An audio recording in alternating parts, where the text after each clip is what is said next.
मित्रांनो, अण्णासाहेब पाटील आर्थिक मागास विकास महामंडळाच्या कर्ज वाटप प्रक्रियेमध्ये एक मोठा बदल होणार आहे आणि याच्याच संदर्भातील एक महत्त्वाचा अपडेट आजच्या व्हिडिओच्या माध्यमातून घेण्याचा प्रयत्न करणार आहोत।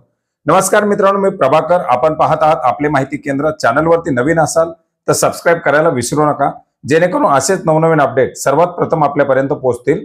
मित्रांनो, ग्रामीण भागातील अर्थपुरवठ्यामध्ये पतसंस्थाची नाळ जुळलेली एक महत्त्वाचा रोल पतसंस्थाच्या माध्यमातून निभावला जातो आणि याच पार्श्वभूमीवरती अण्णासाहेब पाटील आर्थिक मागास विकास महामंडळाच्या कर्ज पुरवठ्यामध्ये पतसंस्थांना जोडण्याचा प्रयत्न केला जात आहे आणि याच्यासाठी पतसंस्थांचा समावेश करण्यासाठीचा प्रस्ताव सादर करण्याचे निर्देश सहकार राज्यमंत्री पंकज भोयर यांच्या माध्यमातून देण्यात आलेले आहेत।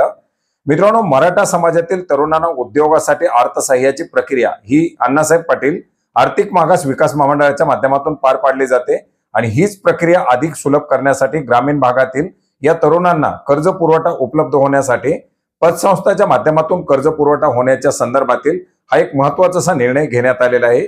मित्रांनो, आज महामंडळाची एक महत्त्वाची अशी बैठक पार पडलेली आहे आणि याच बैठकीच्या दरम्यान हा प्रस्ताव सादर करण्याचे निर्देश देण्यात आलेले आहेत।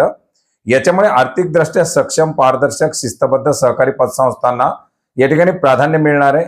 सक्षम आणि विश्वासार्ह पतसंस्थाकडे कर्ज वाटपाची जबाबदारी सोपवल्यास कर्जधारक तरुणांना चांगली सेवा मिळणार आहे आणि याच पार्श्वभूमीवरती हे अर्थसहाय्य अधिक सहज उपलब्ध होण्यासाठी या पतसंस्थांचा समावेश करण्यासाठीचा प्रस्ताव सादर करण्याचे निर्देश आता देण्यात आलेले आहेत। याच्यामुळे आता येणाऱ्या काळामध्ये या पतसंस्थांच्या माध्यमातून सुद्धा ग्रामीण भागातील तरुणांना सहजरित्या आता कर्ज उपलब्ध करून दिले जाणार आहेत। मित्रांनो, एक महत्त्वाचा असा बदल आहे। याच्या संदर्भातील लवकरच GR निर्गमित केला जाईल। याच्या संदर्भातील जे अपडेट येतील ते अपडेट सुद्धा आपण आपल्या चॅनलच्या माध्यमातून नक्की जाणून घेण्याचा प्रयत्न करणार आहोत। भेटूयात नवीन माहितीसह, नवीन अपडेट्ससह। धन्यवाद।